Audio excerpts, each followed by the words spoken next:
High, নতুন একটা mini ব্লগে তোমাদের অনেক অনেক অনেক ওয়েলকাম।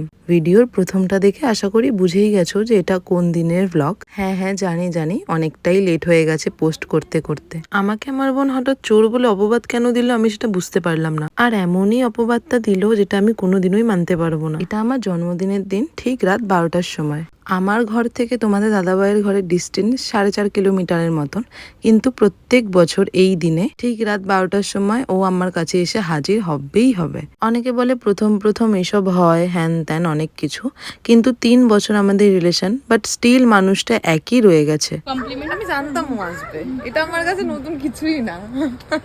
তার মানে এটা ওর কাছে পূরণ হয়ে গেছে গাইস। আমি জানতাম ও আসবে, আমি জানতাম তুমি আসবে। এই কথাটা বলার একটাই রিজন, 3 বছর ধরে তো মানুষটাকে দেখছি। আমার জন্মদিনে আমার থেকে বেশি এক্সাইটেড সে থাকে। আমার তো জন্মদিন, আমি তো অপেক্ষা করি, কিন্তু আমার থেকে বেশি সে করে। আর আমি সেটা নিয়ে সত্যিই খুব প্রাউড ফিল করি। চলো তোমাদের সাথে কথা বলতে বলতে কিছু ভালোবাসা মানুষদের কমেন্ট পড়ে নি। রূপা রয় বলেছে, এই ভিডিওটা যে আমি কতবার দেখেছি, এত ভালো লাগছে, এইভাবে তোমরা একসাথে সারা জীবন থেকো। থ্যাংক ইউ বনু। পুচি দাস বলেছে, তোমাদের এই ভিডিওগুলো দেখে মন ছুঁয়ে যায় দিদি। Thank you.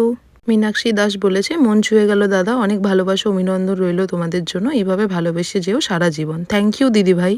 কমেন্ট বক্সে ভালো ভালো কমেন্ট করে যেও, যাদের কমেন্ট ভালো লাগবে নেক্সট শাট আউটে তাদের নাম নেব। চলো এবার ভিডিওতে ফেরা যাক। গোটা বছর অপেক্ষা করে থাকি শুধুমাত্র এই দিনটার জন্য। আগে এরকমটা মনে হতো না, বা আগে আমি আমার জন্মদিনের জন্য এতটা এক্সাইটেড কোনোদিনই থাকতাম না। হ্যাঁ, যখন ছোট ছিলাম, যখন বাবা করতো তখন থাকতাম।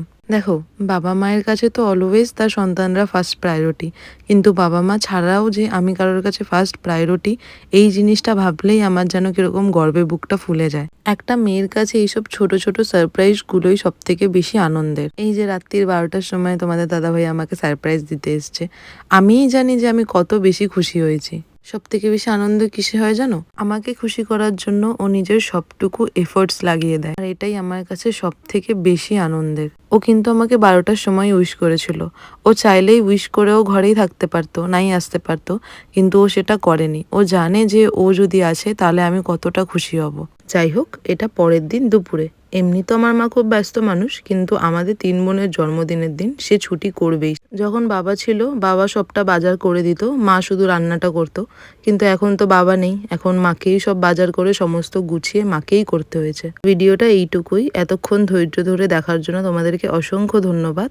এর সেকেন্ড পার্টটা আমি খুব তাড়াতাড়ি তোমাদের সাথে শেয়ার করব। সেকেন্ড পার্টটায় আরো ইন্টারেস্টিং অনেক কিছু আছে, আশা করি তোমাদের ভালো লাগবে। অনেকটা বেশি এফোর্টস দিয়ে তারা রাতের আয়োজনটা করেছিল। যাই হোক, এই ভিডিওটা কেমন লাগলো অবশ্যই কমেন্ট বক্সে জানিও। ভালো লাগলে একটা লাইক কমেন্ট করে দিও। তোমাদের সাথে দেখা হচ্ছে নেক্সট কোনো ইন্টারেস্টিং ব্লগ বা ভিডিওতে। ততক্ষণের জন্য টাটা।